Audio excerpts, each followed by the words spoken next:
Dragon Masters, Rise of the Earth Dragon, Chapters 15 and 16.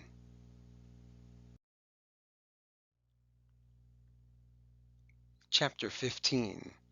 Worm's Surprise. Worm didn't explode. Instead, the dragon closed his eyes. Then the rocks blocking the tunnel began to shake. "What's happening?" Bo yelled. "Is Worm doing that?" asked Anna. I think he's using the power of his mind," Drake said. "He wasn't sure how he knew. He just did." Rory, Anna, and Bo stepped back. The rocks kept shaking. Then, poof! The rocks broke up into tiny pieces. Rock dust filled the air. Drake coughed, waving the dust away with his hand. All of the fallen rocks were gone. The tunnel was clear again.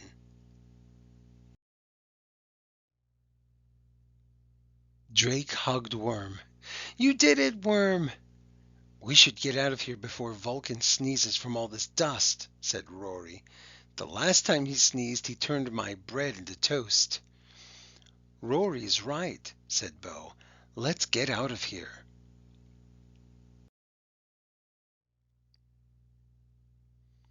Drake stepped through the pile of rubble and found himself face to face with Griffith. Simon the guard stood behind Griffith. "You are in big trouble," the wizard said. "The whole castle is awake, and King Roland is furious."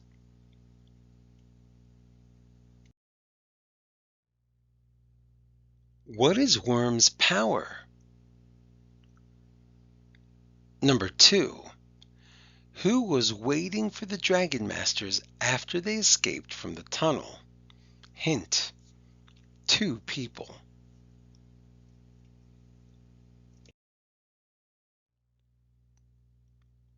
Chapter 16. Just the beginning. The group walked back through the tunnel in silence. 6 of the king's guards were waiting for them in the training room. One stepped forward as soon as they entered the room. "King Roland wants a report," he barked. The Dragon Masters all looked to Griffith.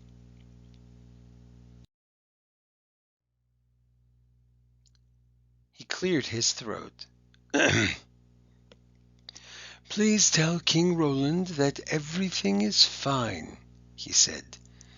"The dragons tried to escape, but the Dragon Masters stopped them."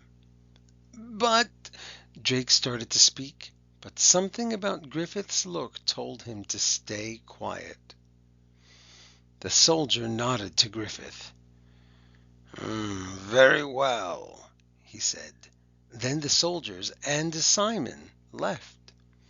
Drake turned to Griffith. "But the dragons didn't do anything wrong," he said. Rory stepped forward.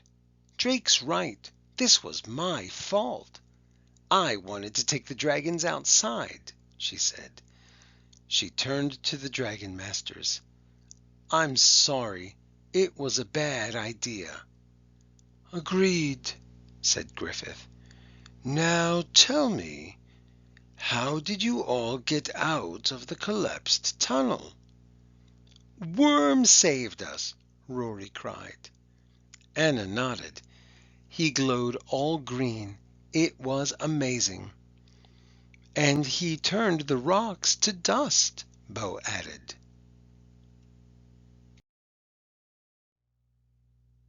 The wizard's eyes lit up. "That's excellent!" He grabbed Drake by the shoulders. "I knew you could bring it out of him, Drake." "Earth dragons have great power," Griffith said. "Worm has been hiding his power. Until now, he glowed because he was using it." "Is that why my dragon stone glowed too?" Drake asked. No, the stone glows when you have a strong link with your dragon, Griffith said. The link is strong when you and your dragon can read each other's thoughts. It will happen to the other dragon masters too, in time.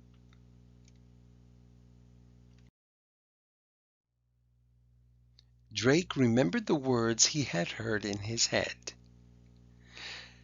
Thank you, Worm, he said, stroking him. You really saved us today. Wait, we forgot to tell you about the red ball of light, Rory piped up. That's what scared Vulcan. When it flew into the tunnel, he panicked and made the tunnel collapse. A cloud came over Griffith's face. Are you sure that you saw a red ball of light? All four dragon masters nodded. This is serious, Griffith said. Danger may be heading our way. Danger? Bo asked. Griffith patted Bo's head. For now, we are safe. Let's all get some sleep. As Drake led Worm back to his cave, he felt a strong connection to his dragon. He wasn't going back to the onion fields. This was his life now, a life full of dragons and magic and danger. He was a dragon master.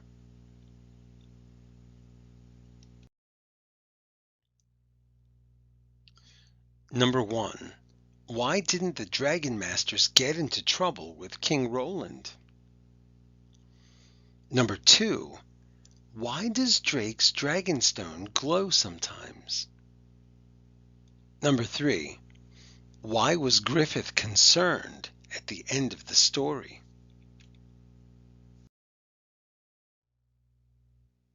The end.